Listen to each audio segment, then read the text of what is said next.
Hi everyone, welcome to Caking at Midnight. Tonight I will be working on the inside of the cake again. We will be doing a lumberjack pattern or a buffalo plaid pattern this time. So let's roll that intro.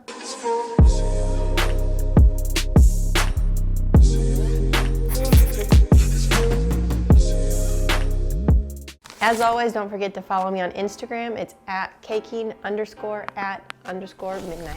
If you did like the video, don't forget to give it the thumbs up.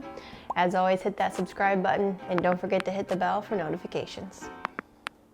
Okay, so I have our cake batter all mixed up and now I'm going to separate it into two separate bowls and then we're going to dye one of them black and one of them red. So let's get this started and get 2 even bowls full of cake batter. It doesn't have to be exact, but close enough. So I have the 2 separate bowls. And I'm going to use the AmeriColor Super Black and the Red, which is 119 and 101. So the one will do black.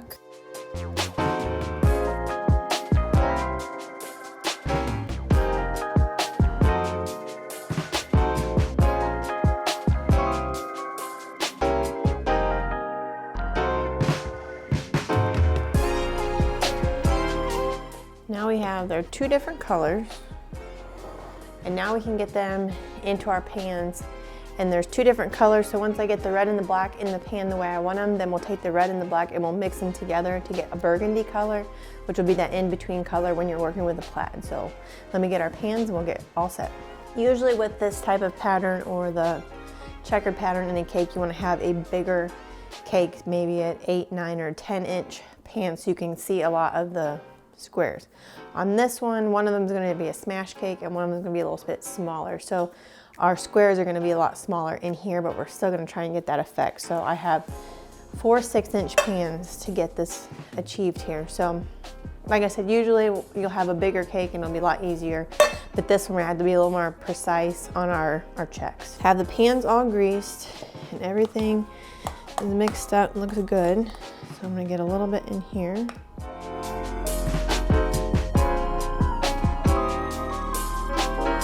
So we have our 2 black, our black and our red. We're gonna set those aside. And then we will take the 2 bowls that we have left, the black and the red, and we're gonna mix them together to get an in-between color for the 2.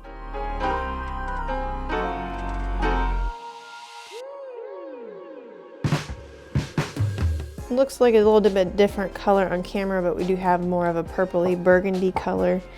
I think we'll add just a little bit more red to it.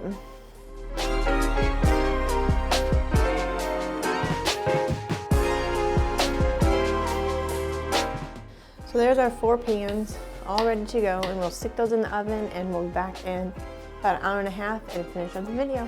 Now the cakes are baked and cooled down, we will go ahead and get them leveled out and then cut them in each different circle so we can start the check pattern.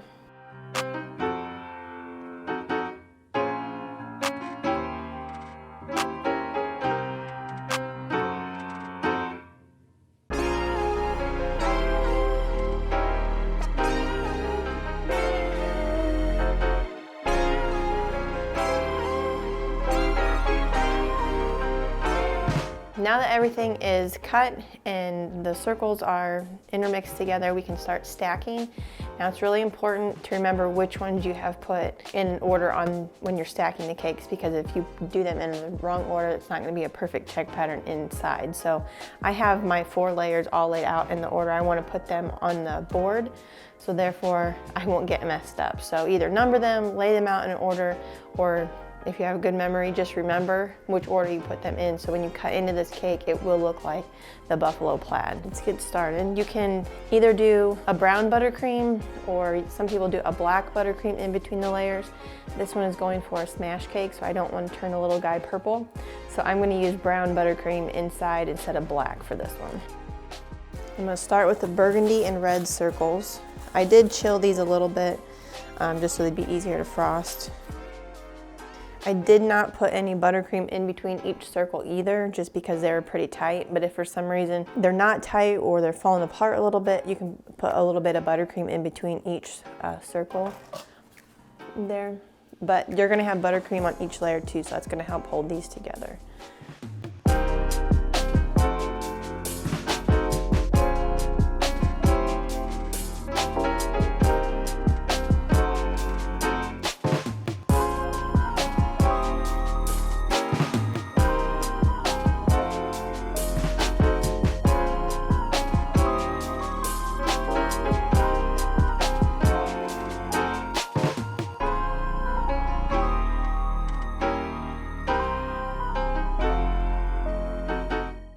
cake's been in the refrigerator for about 45 minutes, and now I'm going to take the rest of our chocolate buttercream and do the sides and the top. First though, I want to get the top done. So I have a little bit of buttercream here, as you can see. It's colored with AmeriColor Ivory, and I want to just get some on the top here and make it look like the cake has been cut into. Once you've got it about where you want it, you can take a toothpick or a fork, anything that will get you a little bit of groove around your cake. I don't like that toothpick, so hang on.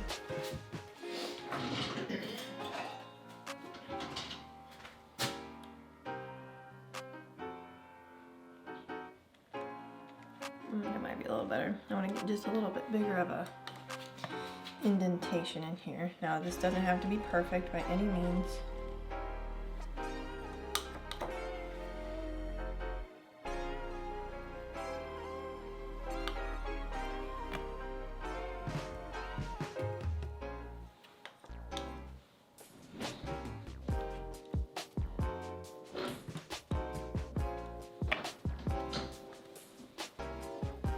Well then. Okay, so with our brown buttercream, you just want to take this. I have a number 4 tip on here. You just want to go around. Now that we have that on, take your offset spatula and drag this around, cleaning your offset spatula off as you go. See, the top looks swirled. We'll put a little bit more detail in it when we're done. Now we can get started on the sides. So the sides here are still chilled. And what we're gonna do is put a pretty good helping of chocolate or a brown color buttercream on the side. Just like you would when you're frosting a cake anyway.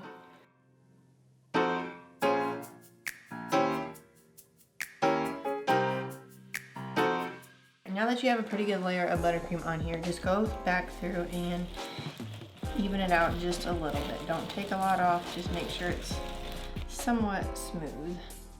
I have a wood silicone mold. It's a tree bark mold. So I've washed it and it's still wet, and that is the key here. And that is what we are going to use up against the side of our buttercream. So you're going to take him around here, push it into your non-crusted buttercream, and then slowly pull him off. Not too shabby. So I'm going to clean him off, dry him off just a little bit more. You see that on there? Love it. Silicone mold for buttercream is pretty cool. And obviously if it's not what you're liking or it's not indented enough, just go back through.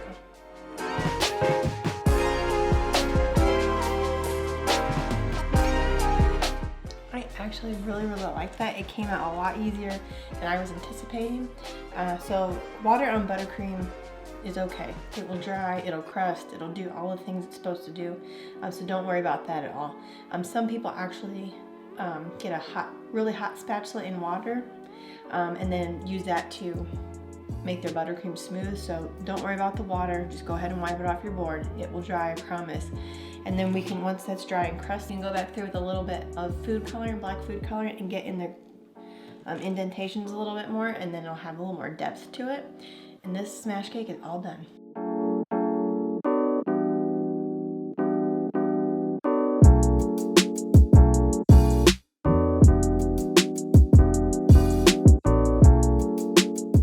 I really hope you enjoyed our video this evening of our log cake with the buffalo print inside. If you do have any questions or comments, leave them in the comment section below, or if you have any questions on how I did use the silicone mold, let me know and I will answer those for you.